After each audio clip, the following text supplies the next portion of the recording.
I'm going to invite up our panel of speakers, and they're going to join me over here, and we're going to talk for about a half an hour a little bit more about specific information that they're working on.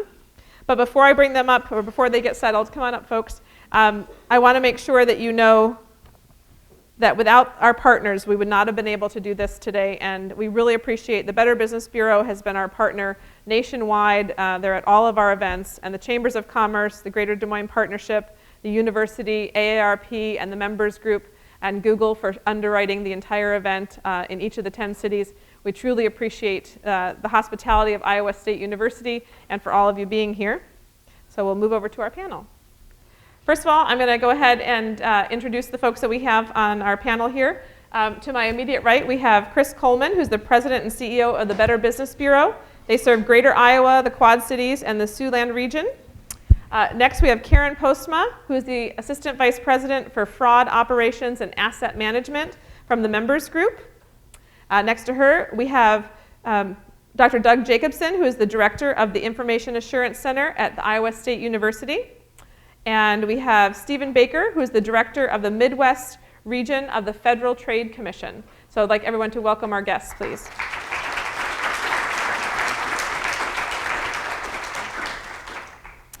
The first question I'm going to ask is to just take a minute to introduce yourself and tell the audience a little bit about the work that you do. So, Mr. Coleman. We're very pleased to be here, and as she said, the Better Business Bureau has been a partner in these conferences around the country.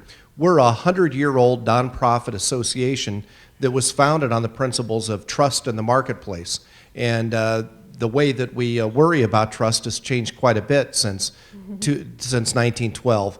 And as a result, our focus is on cybersecurity, trustworthy business sites, and certainly one of the things that's gathered and garnered the attention of folks, why we have such a big room, is the significant data breaches that have happened at big companies. But one of the things that we know at the Better Business Bureau, we represent 4,000 businesses in Iowa. We communicate and talk with 20,000 businesses that we have files on. And we know that if you are a consumer, you care just as much about your cyber risk at a small business as you do it at a big business. And so we're very interested in making sure that our member organizations and companies around Iowa, whether big or small, are doing the common sense things to protect consumer, employee, personal information so that people are secure. I'm really happy to be here and anxious to tell you a little bit about the Better Business Bureau's tips and tools and scam alerts in a little bit. My name is Karen Postma. I work for the members group. We are a service organization for financial institutions around the country. We provide services such as credit, debit card, prepaid processing, and in that realm, fraud prevention, fraud detection, and risk mitigation are some of our top priorities. We have participated in a number of educational conferences and feel that education is probably one of our best attributes or defenses against fraud, not only from an online security perspective, but also from a transactional perspective. So today is one of those opportunities in which we get to share some of our knowledge and help you guys understand a little bit more about how you can protect yourselves. Thank you. I got one, yeah. Well, welcome to Iowa State. I'm the director of the Information Assurance Center here on campus. That's the group of faculty that have gotten together. We got together, and the center was actually formed in 2000, long before a lot of this hype was about security. We have about 20 or so faculty across campus. It's interdisciplinary from multiple departments, ranging from political science, mathematics, computer science, management information, computer engineering. And our group is focused really on several areas. We have a very strong research focus, doing research in everything from two-factor authentication to securing the power grid and other sorts of activities that they're trying to make everybody's life safer. We also have a very strong educational component. We have over 10 graduate courses in the area of cybersecurity. We have several undergrad courses. And we literally train hundreds of students in the area of cybersecurity. And then our other effort is in the area of outreach. We reach all the way down into the high school level with a cyber curriculum that's offered across the state of Iowa. We have outreach into the community colleges, and we do outreach into the community. We give numerous talks throughout the year on cybersecurity and our efforts in trying to educate or make the community more literate. Steve Baker, I'm director of the Midwest Region Federal Trade Commission. We're in Chicago. We cover 11 states in the Midwest. It's good to be home. I'm an Iowan, grew up in Keokuk, Iowa, went to law school here in Iowa. I had dinner with a nephew who's going to Iowa State last night and had a chance to walk around the campus, so it's great to be home. The Federal Trade Commission is the oldest independent agency of the federal government. We're having our 100th birthday. We're just turned 100 this year. I told somebody a speech last couple days ago that we're the same age as Wrigley Field, and they're like, well, the Cubs don't have a very good track record. How are you guys doing?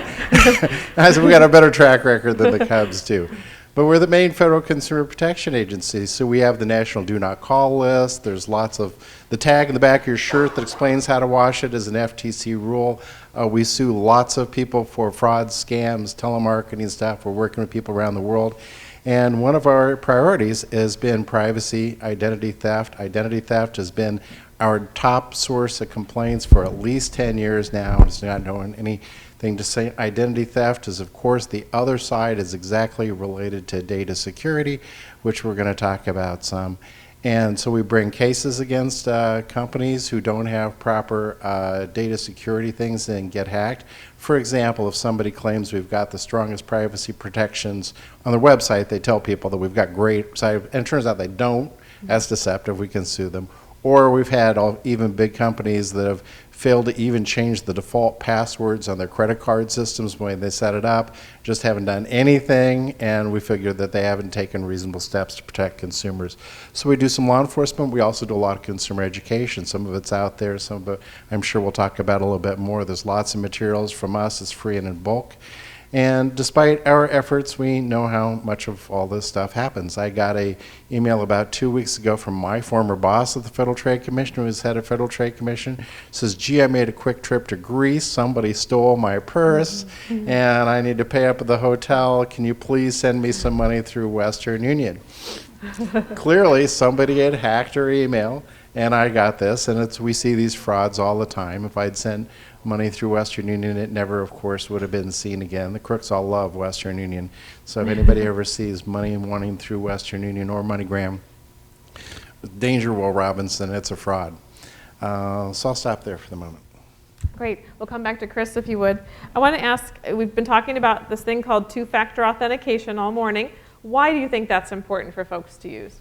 Well, it's important because the science and technology proves that it makes it almost impossible for hackers to get through, and it protects people's identity. I think the one thing that we have to stay focused on is that it's just not about encouraging businesses to make it available, because businesses are going to follow where the consumer demand is. And all of us in this room who embrace two-factor authentication are going to make sure that it is more user-friendly, there's more access to it. I think a strong commitment among consumers is what's going to make this a stronger reality. I'll tell you my own personal story. I have 3 college kids, one at Iowa State this year, very proud that she's up here.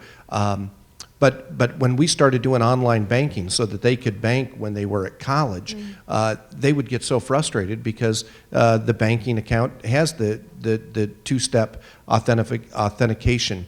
And they're so used to immediate gratification that even the simple 3 seconds it might take to punch in an additional authentication step was frustrating to them. And it probably was to me when I first saw it.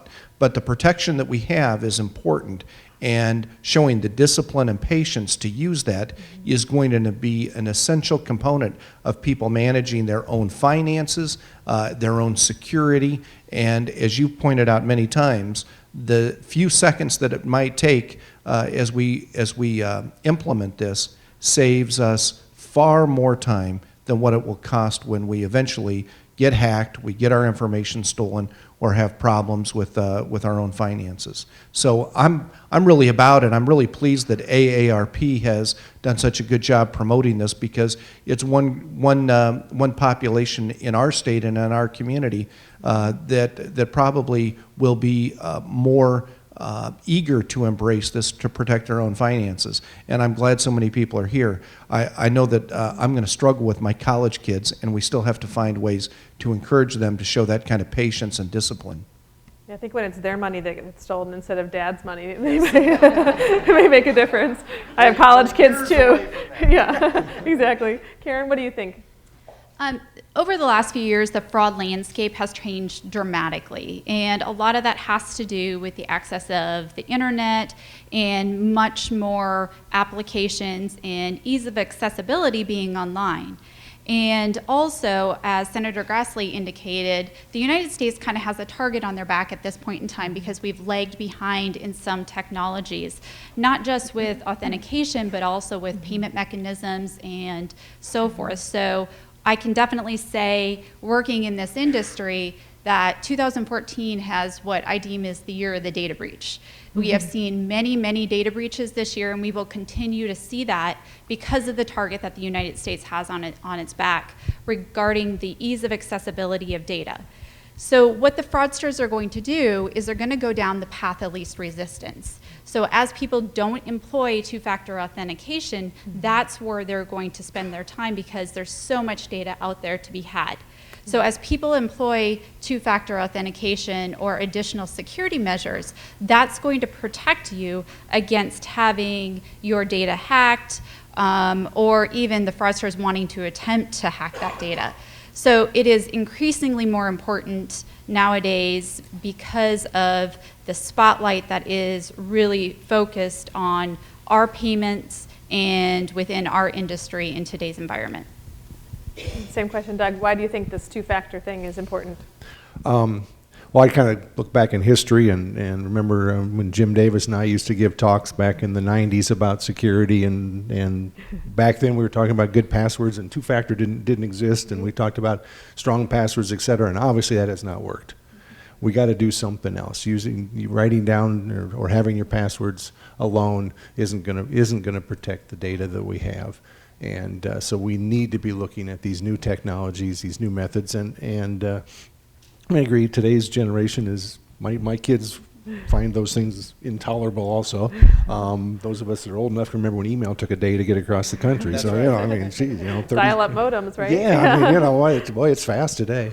So I think education plays a key role in us adopting two-factor authentication. I'm very proud to see that, you know, an Iowa State student has taken the lead with that website. I'd encourage you to go to that website and click on that Twitter link, and it's going to be up to us consumers to demand that we have better tools and better ways to deal with the internet. It's our internet and it's our data, and we need to take ownership in that and tell these people this is what we want.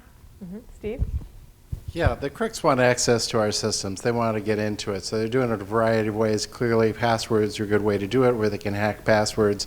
They can get in easier. That's why they want to do it. And that's why two-factor authentication, I think, is one way to keep people out of our systems. The other part of it, of course, is of course, asking, well, why the heck, what are they going to do with this data anyway? You know, it's just bits and bytes. And I think the short answer is always used for other crimes. They're ordering laptops. They're never with stolen credit card numbers. People are going to be out money. I use the example. My friend was sending money, wanted me to send money to Greece. They're doing identity theft. Identity theft has drastically increased, especially tax fraud. Identity theft has just exploded over the last year. So if they can get into the systems, through whether it's our email or our bank accounts or into other company accounts, businesses, of course, there's no reason businesses can't use two-factor authentication as well to keep their own employees with access to so the hackers can't get into those systems. I think it's really important because we're talking not just about the problems we have. We can all check our credit reports once a year for free. I hope you guys do that. because that's one way to step at. But also when they take our data, like I say, it's used for massive amounts of crime, which is costing us all sorts of money, a lot of money collectively. Great. So we'll stay with Steve on the next question.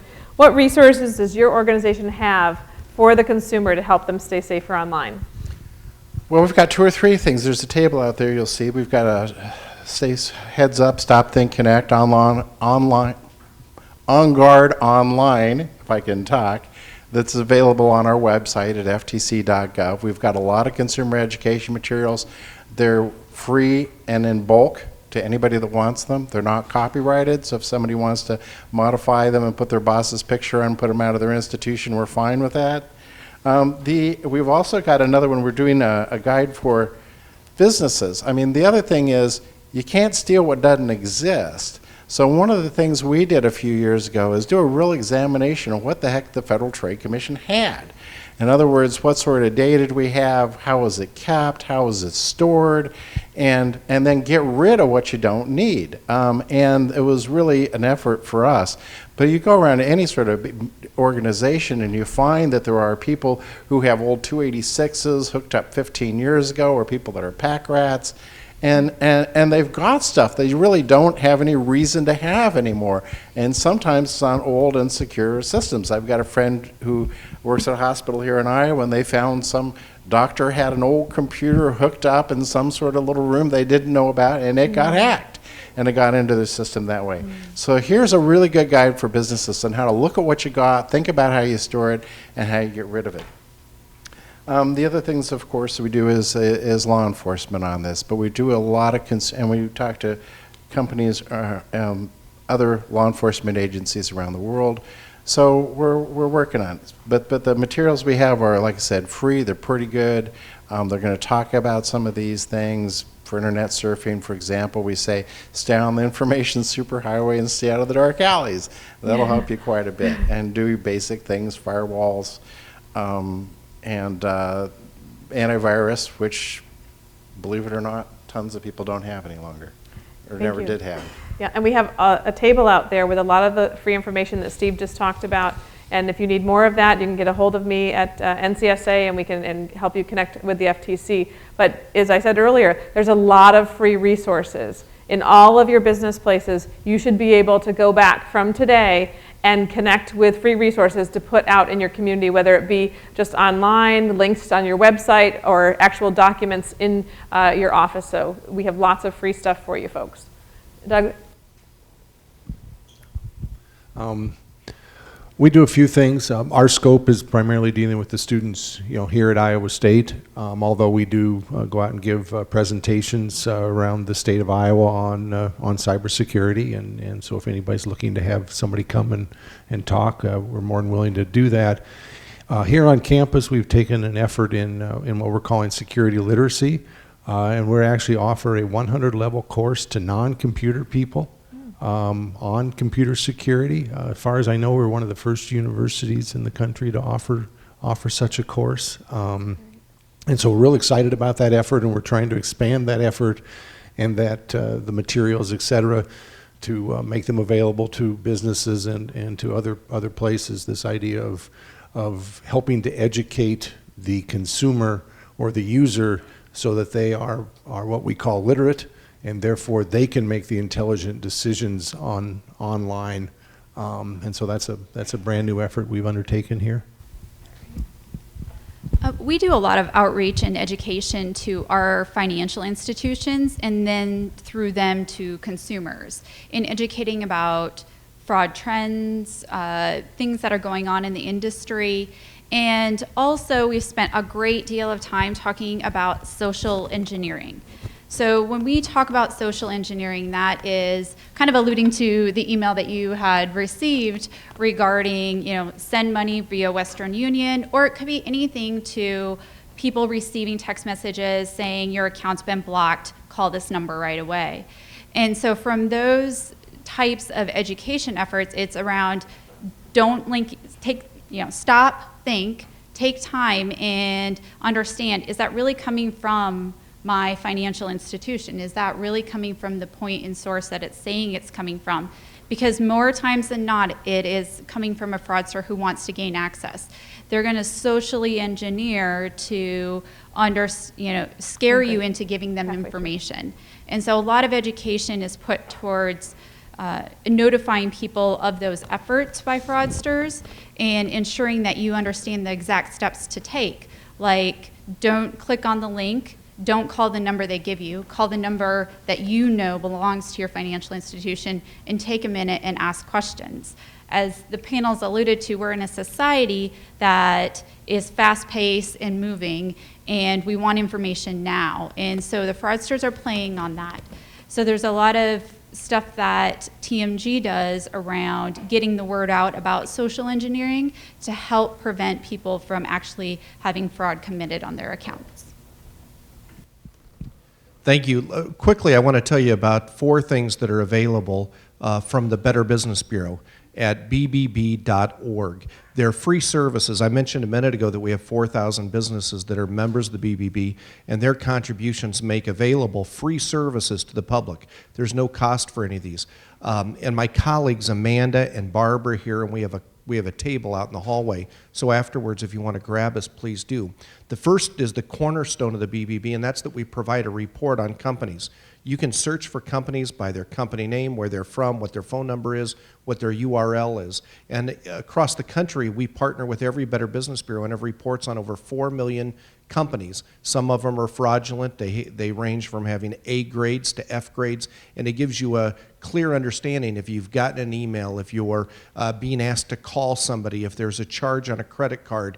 All those ways you can check that report for free at bbb.org. The second tool is that we do operate what is essentially a call center. We're available for you every day, and we want to help, and you'll talk to a real human if you call our office at 1-800-BBB-1600. And that number is available anywhere, and we want to give you advice. There are also 2 tools online that I'd encourage you to go to because you can sign up for updates. I know you can't see this, but on my tablet you'll see that we have a whole portal, a microsite called BBB Scam Stoppers. And there's a way that you can sign up for alerts and notifications when there's new scams. Sometimes we learn about them first. We get a lot of information from the Iowa Attorney General and the FTC and other places, and we try and get that information out to people right away. I'd encourage you to go there. And the last is a microsite that we've created, again, within bbb.org, that is about data security. And it's a quick tutorial. It takes some of the information that Kristen already went through, and the same kind of information that Doug and the people at Iowa State do in a really meaningful way. We've boiled it down to some key points, and we'd encourage you to share that with your friends, your family, if you're an employer, with your employees, and ask people to go through this little portal to learn a little bit more about data security and to get some tips on quickly implementing common sense, quick steps to protect their identity. So those, call us, check reports, and use those 2 services on our website at bbb.org.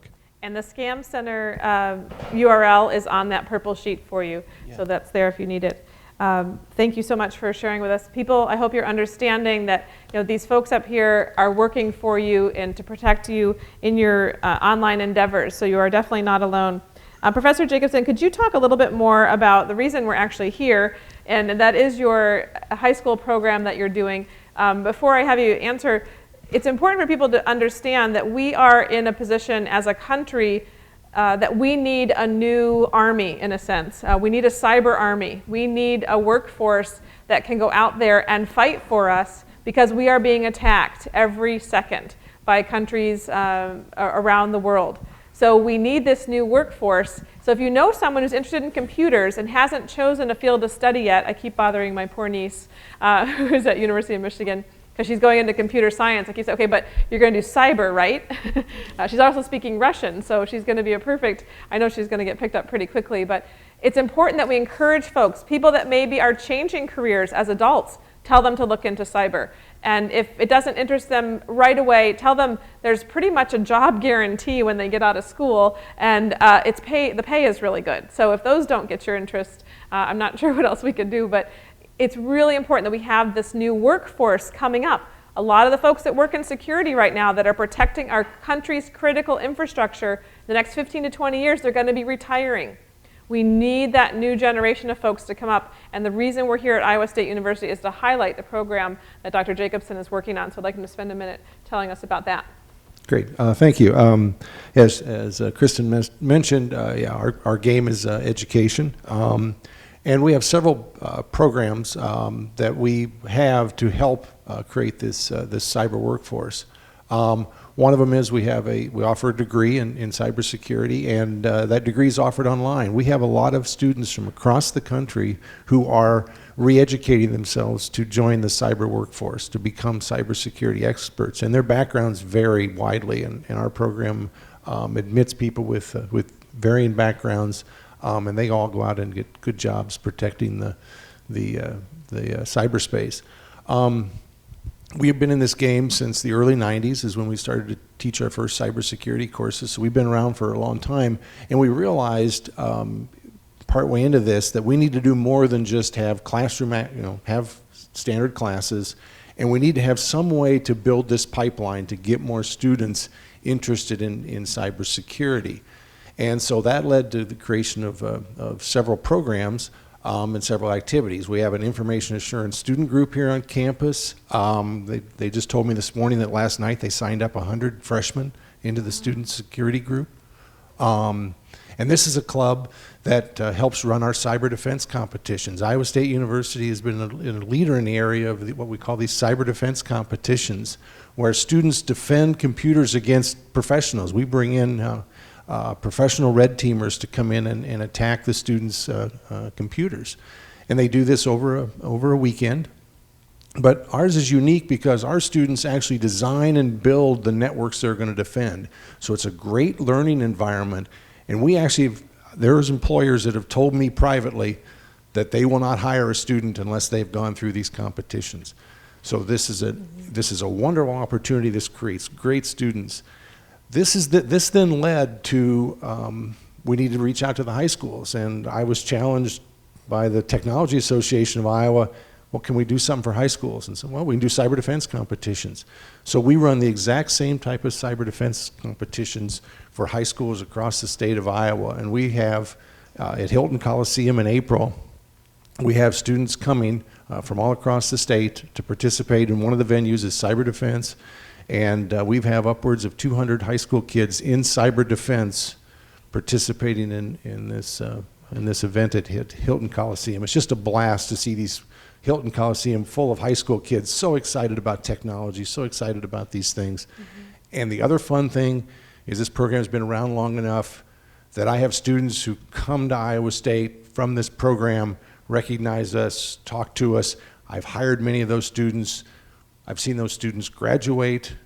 Some of them continue on to advanced degrees and got good jobs. So it's fun to see these kids through high school. Great, thank you so much. Chris, could you let us know, what do you find that the small businesses are concerned about most with online safety? Well, I think the biggest problem that they face is fundamental, and that's denial that they're part of the problem. That they see all these headlines of these big, huge companies where international hackers can go find 50,000 or 100,000 customers in one shot, that they think they're immune to it. And I think part of it is, and this is something that no government regulation can do, but self-regulation can do, that we hold the small businesses accountable for protecting our own data.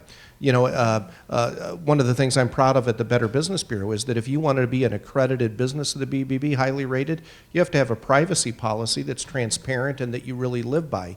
And it's amazing how many small businesses collect personal information or payment on a website or through some portal where they are not committing or thinking about the privacy aspect of that very information. It could be customers, it could be their own employees. So number one, we have to do something about their denying it. Yeah.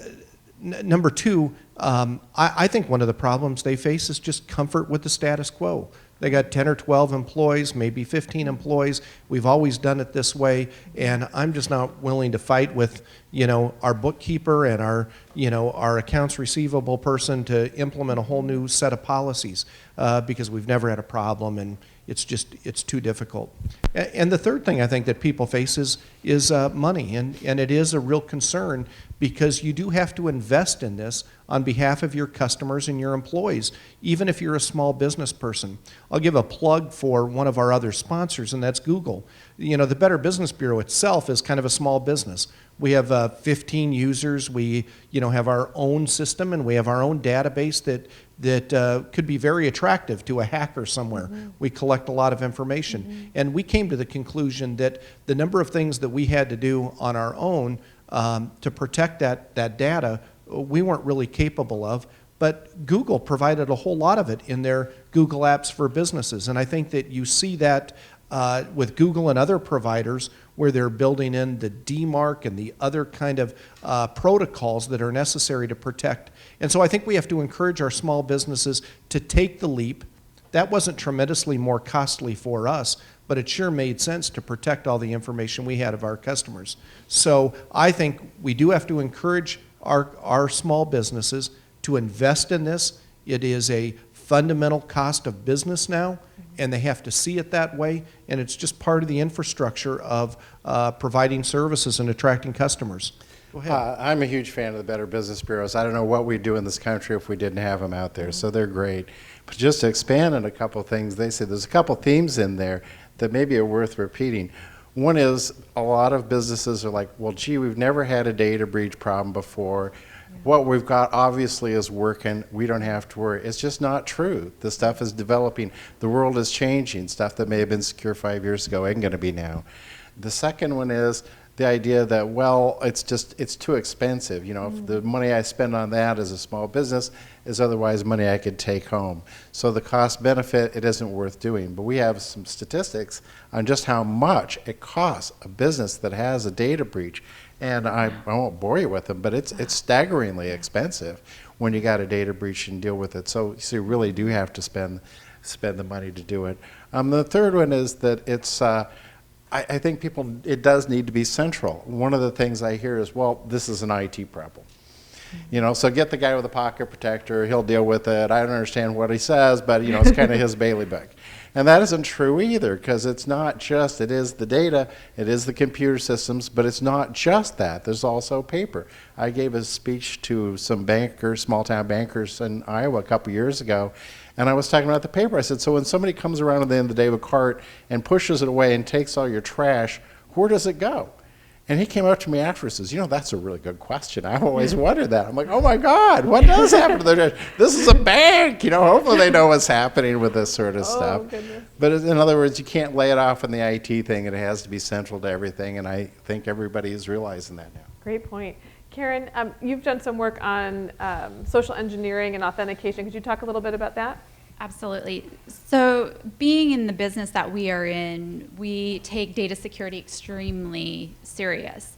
And we have employed a number of different types of authentication measures over the last few years as we have understood that our authentication practices need to change just like everybody else's. And so some of the measures that we've been able to take are related to two-factor authentication. So some of our systems require a password and then the one-time token, as we talked through earlier. Some of our systems are two-factor authentication behind the scenes. It's slowing things down, taking different verification measures that would alert us to different maybe incidences or things that may be questionable. We've also spent a lot of time researching and understanding the effects of social engineering within our business place. So not only is social engineering prevalent within our personal lives, it's also very prevalent within the business environment, because fraudsters have not only just wanted to attack personal financial accounts, but when you get into a business, sometimes, and a lot of times, those bank accounts are a lot larger and a lot more easily accessible. And so social engineering has played a big part in fraudsters being able to hack into businesses in that method as well. We've spent a lot of time as well from a research perspective understanding that next layer of authentication, which is biometrics. And thanks to Apple, biometrics has actually become mainstream over the last couple of years with iPhone 5S. It started to get into everybody's day-to-day without really even knowing that that is biometric authentication. It's really been reserved for government agencies or high security areas. And so I think over the next few years, we'll see a lot of voice authentication, fingerprint authentication. We talked about retinal scans. There's even conversations regarding heartbeat authentication. And so those things will either come into play where you'll see them, or maybe as you call into a call center, the authentication will be there and you won't even know it. And so from a business perspective and an industry perspective in the financial world, there's a lot of work that's being done to protect the data and protect consumers. Thank you. Could we have a round of applause for our panelists here? Thank you.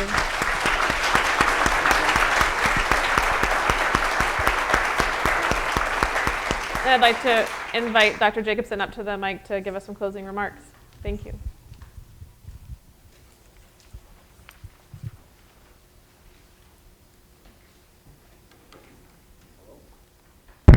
Whoa, There now we it go. works.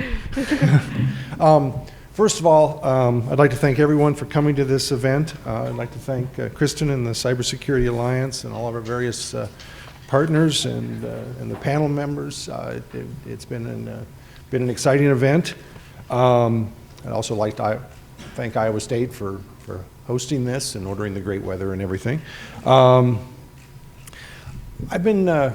had the privilege of, as I've mentioned, being in cybersecurity since the early 90s. Given well over 100 talks in cybersecurity over the past 20 years. I've noticed, obviously, quite a few changes. We've seen lots of technology changes and so on in cybersecurity. But there's some real key things that have kind of stood out as changes over time.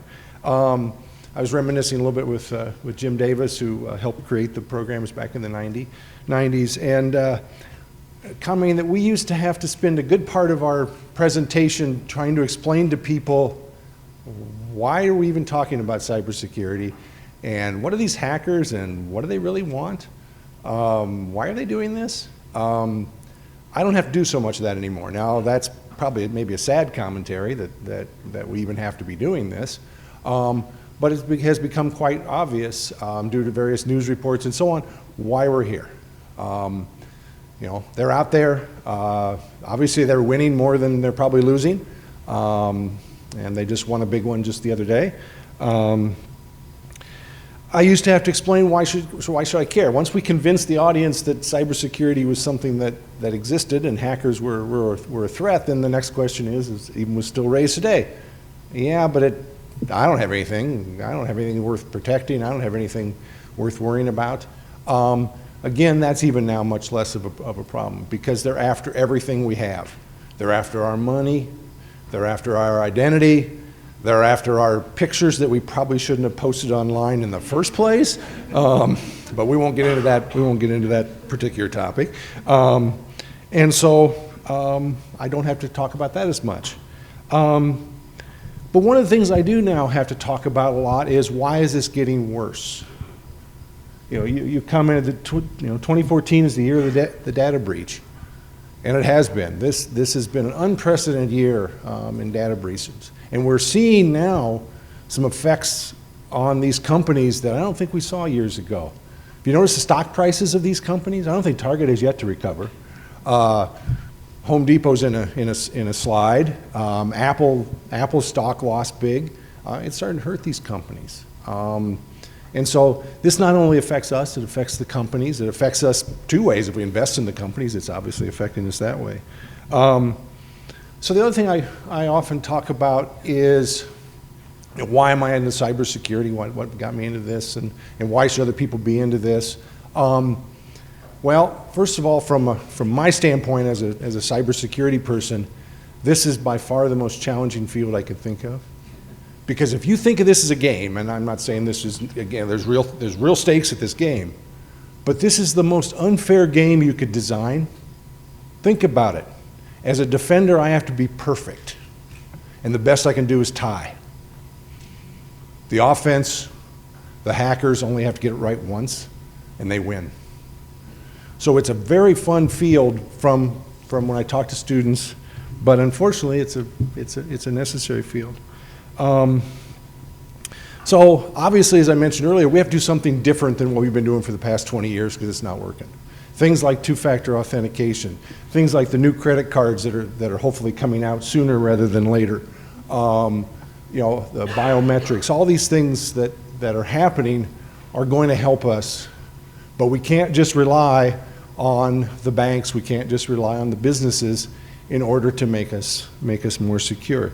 The only way we're going to win this, and many of our panelists have alluded to this, the only way we stand a chance is that everybody is participating in cybersecurity. It is your data, it is your information, it is your money. And you need to protect that just like you do at your home. You had a great example of protecting your home. You need to protect your online data just like you'd protect your home. And you need to do everything you can to help protect it. It's up to us, it's up to universities, it's up to the Better Business Bureau, Federal Trade Commission, so on, to provide you with the tools and the information necessary so you can do that. You're not alone. We're all here to help you, but you need to take our help, and you need to do these things in order to make your life more secure. We need to work towards a community of users that are well educated about cybersecurity literacy to become better users to help take ownership of their information and their data. So I'll close on that. Again, I want to thank everybody for coming to this event. It's been a wonderful turnout, and I hope that you took something away from this event and learned something today. So again, thank you.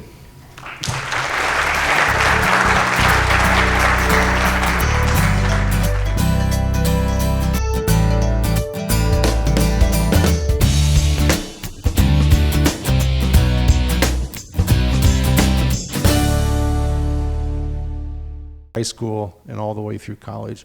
And so that's what we're doing to try to create this larger workforce to help protect everybody.